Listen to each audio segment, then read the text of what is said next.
وجہ یہ تھی کہ میں پچھلے 4 ماہ سے خان صاحب کی جو جے آئی ٹی بنی تھی، خان صاحب پہ جو قاتلانہ حملہ ہوا تھا، اس جے آئی ٹی کو فالو اپ میں کر رہی تھی، اور خاص طور پہ جو اینٹی ٹیررسٹ کورٹ ہے گجرانوالہ کا، اس میں فالو اپ کر رہی تھی۔ اور یہ میں نے جب دیکھا کہ یہ کیوں کیا گیا ہے، وہ اس لیے کیا گیا کہ ہمارے جے آئی ٹی کا جب بنا تو اس کا کنوینر جو تھے یہ ڈوگر صاحب تھے، جو سی سی پی او تھے اس وقت،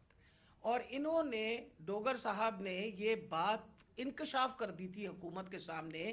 کہ اس میں 3 لوگ ملوث ہیں، یعنی جو اسیسنیشن اٹیمپٹ ہے خان صاحب کے اوپر، وہ باقاعدہ ایک اوکیسٹریٹڈ اٹیمپٹ تھی۔ اور انہوں نے کہا کہ امپورٹنٹ چیز ہے کہ انہوں نے بتایا کہ ایک بندہ نہیں، اس میں 3 لوگ کم سے کم ملوث تھے، اور ان کا ایویڈنس انہوں نے کورٹ کو دے دیا تھا۔ اور اس کے بعد جو پتا چلا وہ یہ ہے کہ افسروں کو بلیک میل کیا گیا، یہ کورٹ میں جب ایویڈنس کیا، اور بلیک میل ہو کے کچھ افسروں نے ریزائن کر دیا، لیکن سی سی پی او جو ہیں ڈوگر صاحب، ہی اسٹک ٹو ہز گنز، وہ اسی طرح انہوں نے مینٹین کیا کہ یہ انکشاف ہوئے۔ یہ تو ساری باتیں میرے سامنے تب آئیں کہ جب ہم اے ٹی سی میں گئے، یہ جو گجرانوالہ کا کورٹ ہے، تو ایویڈنس جو خان صاحب کا یہ انویسٹیگیشن کا ایویڈنس ہے وہ آنے دیتے ہی نہیں تھے، اور اس کا حوالہ یعنی جب سی سی او پی کو ہٹایا تو ڈی جی اینٹی کرپشن کو دے دیا گیا، جو چیف انویسٹیگیٹنگ آفیسر تھا جس کا نام انور شاہ صاحب تھے، ان کو انہوں نے پہلے کیا کیا کہ اس کو او ایس ٹی کر دیا، اور اس کے بعد جو ڈی جی تھا اس نے سارا ریکارڈ جو ہے اس کو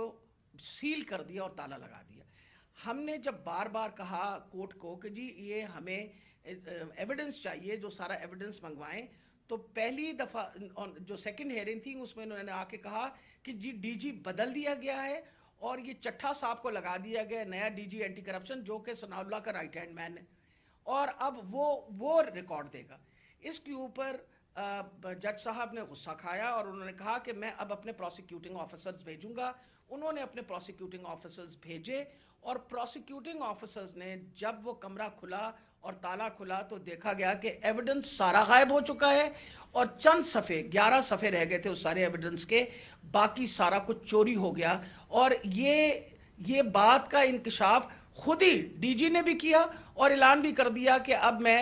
اس کے اوپر انکوائری کروں گا، یعنی خود ہی چور اور خود ہی منصف بننے کی ارادے سے۔ میرے لیے یہ ایک اتنا بڑا ہمارے لیے سانحہ تھا کہ سارا ایویڈنس جو ہے اس کو انہوں نے خرد برد کر دیا، کہ جب ہائی کورٹ کا آرڈر پتا چلا کہ جی ہائی کورٹ نے سی سی پی او کو دوبارہ لگایا ہے، تو میں نے مناسب سمجھا کہ میں سی سی پی او سے پوچھوں کہ کب آپ کی اپوائنٹمنٹ ہو گئی ہے، کیونکہ ہماری جو جے آئی ٹی ہے وچ از دا ریل جے آئی ٹی، جو اس وقت حکومت تھی، اور حکومت نے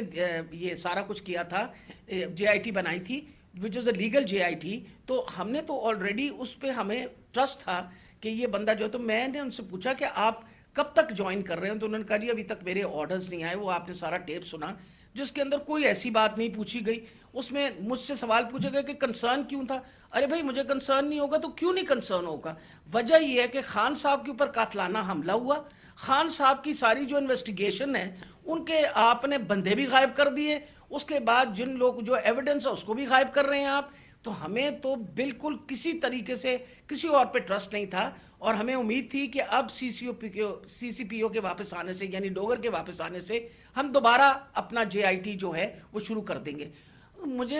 میں سخت مذمت کرتی ہوں، میں نے خان صاحب کے سامنے آ کے بتایا کہ جی مجھے اتنی تکلیف ہوئی کہ جی فیئر ٹرائل ایکٹ کے مطابق میں ایک سٹیزن ہوں اس پاکستان کا، میرا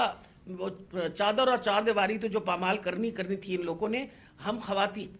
کے لیے تو ہم ساری عورتیں جو ہیں ان کے شر سے نہیں بچ سکتے، جس طرح ان لوگوں نے ٹیپنگ کرنی شروع کر دی ہے۔ وجہ یہ کہ جس طرح آپ نے فرمایا فیئر ٹرائل ایکٹ کے مطابق یہ کیسے ٹیپ کر سکتے تھے ہمیں؟ How could he tape? کیا انہوں نے اجازت لی تھی؟ کیا یہ ثناء اللہ جو انٹیریئر منسٹر ہے یہ کسی جج کے پاس گیا تھا، اس نے جا کے جج سے اجازت لی تھی؟ I want to know about it. اور میں انشاءاللہ خان صاحب کو بتایا کہ میں کورٹ میں جا رہی ہوں، اور میں کورٹ کے اندر سے جا کے یہ سارے سوالوں کا جواب دوں گی کہ یہ آئی ایس آئی بی یا پولیس میں سے کس نے ٹیپ کیا اور پھر کس طرح ریلیز کیا، کیونکہ میں یہ سوچتی ہوں کہ میرا جو بنیادی انسانی حقوق ہیں، جو میرا رائٹ ہے وہ اس کے اوپر بہت بڑا حملہ ہوا جی. جی شکریہ ڈاکٹر یاسمین. میں آج اپنی سپریم عدلیہ سے مخاطب ہوں. 4 مہینے پہلے میں نے سپریم کورٹ کے اندر اسی